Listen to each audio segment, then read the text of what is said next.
an adult child of a narcissist. Anna Valerius says, Target's trap. Saving the narc. Letting go of a fantasy so you can grab hold of real life. Occasionally I will use Google to see what people out there are saying about my blog. I was very interested to see someone define my blog as too negative and then go on to describe the hope for redemption they still nurture for their narcissist parent, all stated inside the context of being a good Christian. I find this comment about my blog very interesting because it is so upside down from the usual.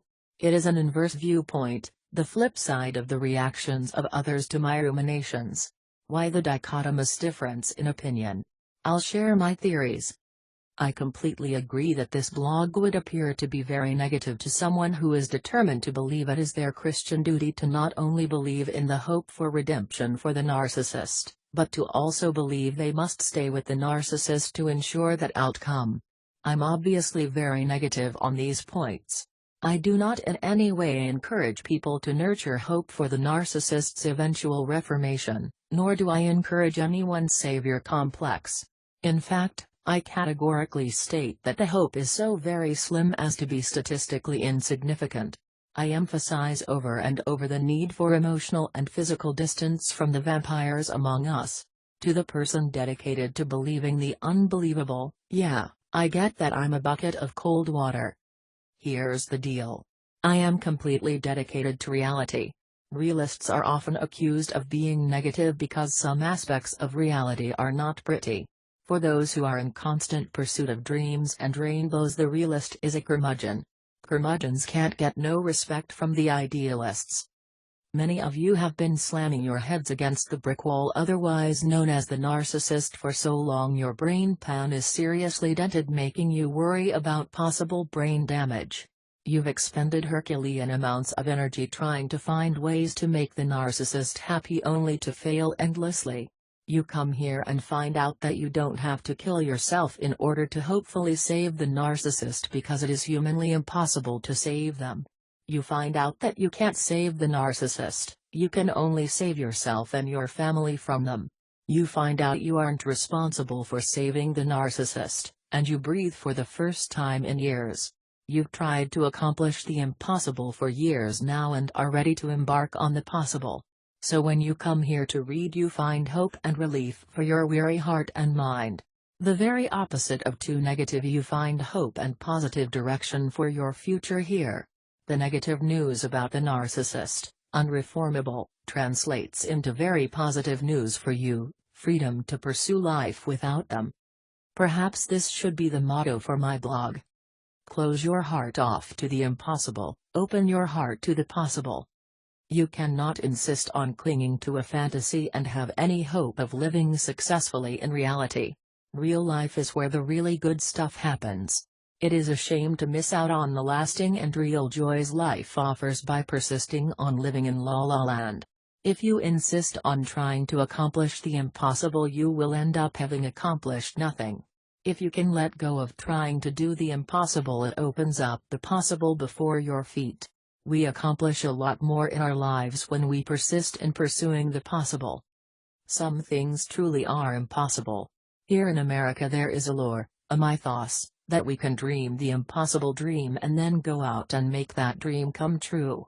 Truly, people have often accomplished what seemed to be impossible through very hard work and absolute dedication to their goal. Obviously, they proved the impossible to be possible.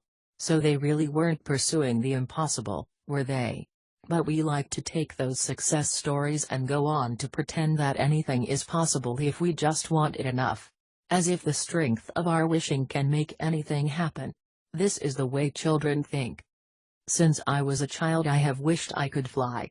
I would often have dreams when I was a child of being able to fly under my own power.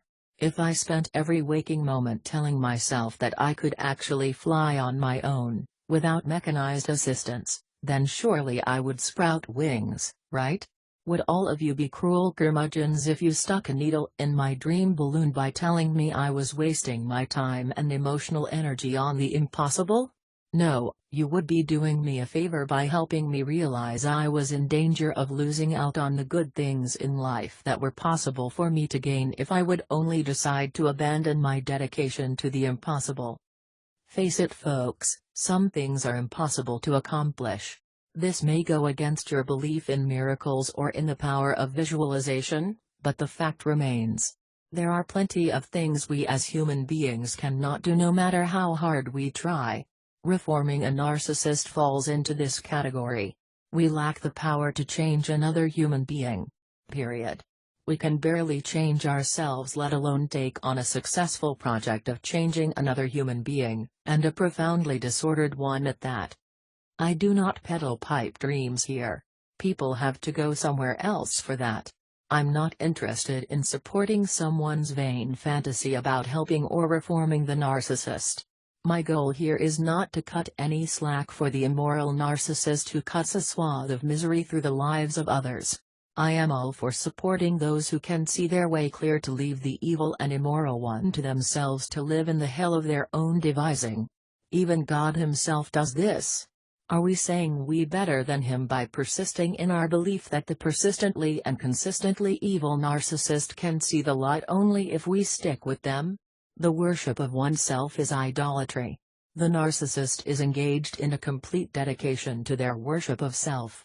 What is God's message to the persistent idolater? Ephraim is joined to idols, let him alone. Hosea 4:17. I refuse to pretend I am wiser than the God who made this pronouncement. I contend that leaving the narcissist to his self-worship is biblical and righteous.